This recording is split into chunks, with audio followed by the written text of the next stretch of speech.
Hello friend, स्वागत है आपका अपने यूट्यूब चैनल मिशन रोजगार एकेडमी में।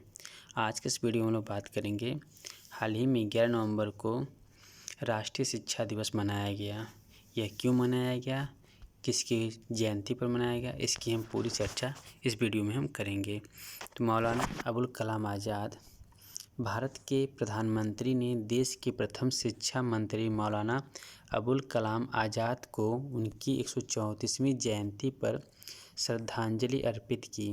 वर्ष 2008 से प्रतिवर्ष 11 नवंबर को मौलाना अबुल कलाम आज़ाद जयंती को राष्ट्रीय शिक्षा दिवस के रूप में मनाया जाता है। बात करते हैं मौलाना अबुल कलाम आज़ाद के बारे में, उनके जन्म से बात करते हैं। तो मौलाना अबुल कलाम आज़ाद का जन्म, जिनका मूल नाम मुहिउद्दीन अहमद था, का जन्म 11 नवंबर 1888 को मक्का, सऊदी अरब में हुआ था। आज़ाद एक उत्कृष्ट वक्ता थे, जैसा कि उनके नाम से संकेत मिलता है। अबुल कलाम का शाब्दिक अर्थ है संवादों का देवता, अर्थात लॉर्ड ऑफ डायलॉग्स।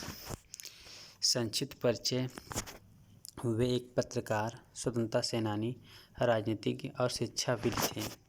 स्वतंत्रता से पूर्व उनके योगदान क्या थे? तो स्वतंत्रता से पूर्व उनके योगदान: ये विभाजन के कट्टर विरोधी थे तथा हिंदू मुस्लिम एकता के समर्थक थे। वर्ष 1912 में उन्होंने उर्दू में अल हिलाल नामक एक साप्ताहिक पत्रिका शुरू की। तो अल हिलाल नामक एक साप्ताहिक पत्रिका किसके द्वारा शुरू की गई थी? तो अबुल कलाम आज़ाद के द्वारा शुरू की गई थी, जिसने मार्ले मिंटो सुधारों 1909 के बाद दो समुदायों के बीच हुए मनमुटाव को समाप्त कर हिंदू मुस्लिम एकता को स्थापित करने में महत्वपूर्ण भूमिका निभाई। वर्ष 1909 के सुधारों के तहत मुसलमानों के लिए अलग निर्वाचक मंडल के प्रावधान का हिंदुओं द्वारा विरोध किया गया था। सरकार ने अल हिलाल पत्रिका को अलगाववादी विचारों का प्रचारक माना और 1914 में इस पर प्रतिबंध लगा दिया। मौलाना अबुल कलाम आज़ाद ने हिंदू मुस्लिम एकता पर आधारित भारतीय राष्ट्रवाद और क्रांतिकारी विचारों के प्रचार के समान मिशन के साथ अल बालाग नामक एक अन्य साप्ताहिक पत्र का प्रकाशन शुरू किया। वर्ष 1916 में ब्रिटिश सरकार ने इस पत्र पर भी प्रतिबंध लगा दिया तथा मौलाना अबुल कलाम आज़ाद को कलकत्ता से निष्कासित कर बिहार निर्वासित कर दिया गया, जहां से उन्हें वर्ष 1920 में प्रथम विश्व युद्ध के बाद रिहा कर दिया गया था। आज़ाद ने गांधी जी द्वारा शुरू किए गए असहयोग आंदोलन 1920 से 1922 तक जो चला था का समर्थन किया और 1920 में भारतीय राष्ट्रीय कांग्रेस में शामिल हुए। वर्ष 1923 में उन्हें भारतीय राष्ट्रीय कांग्रेस का अध्यक्ष चुना गया। 35 वर्ष की आयु में वह भारतीय राष्ट्रीय कांग्रेस की अध्यक्षता करने वाले सबसे कम उम्र के व्यक्ति बन गए।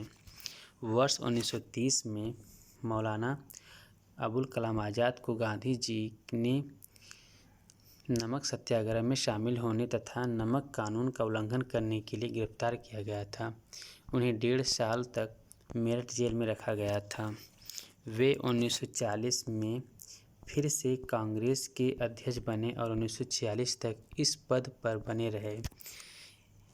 मौलाना अबुल कलाम एक शिक्षाविद के रूप में शिक्षा के क्षेत्र में मौलाना आज़ाद उदारवादी सर्वहितवाद या सार्वभौमिकता के प्रतिपादक थे, जो वास्तव में उदार मानवीय शिक्षा प्रणाली थी।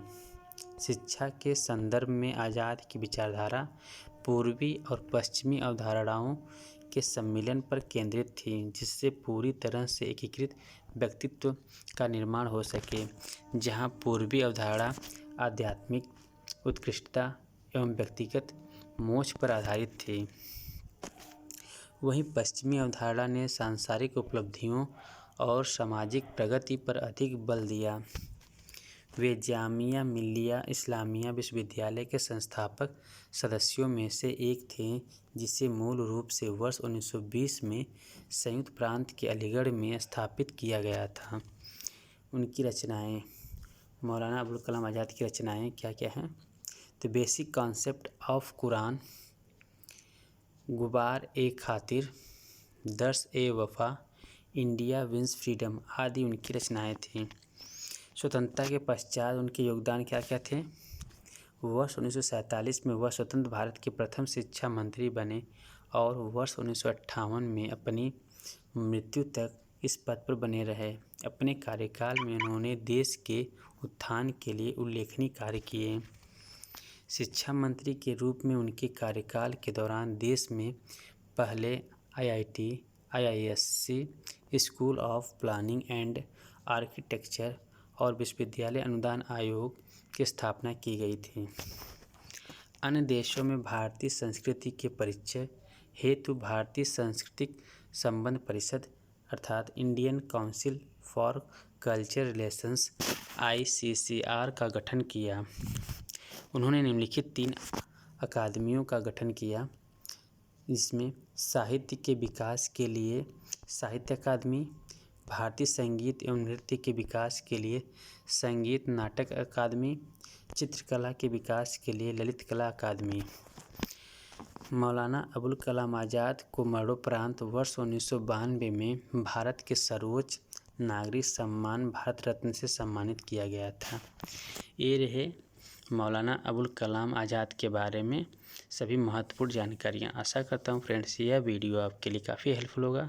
मिलते हैं अगली वीडियो में कुछ और भी इम्पोर्टेंट तथ्य के साथ। तब तक के लिए bye bye, thank you and have a nice day.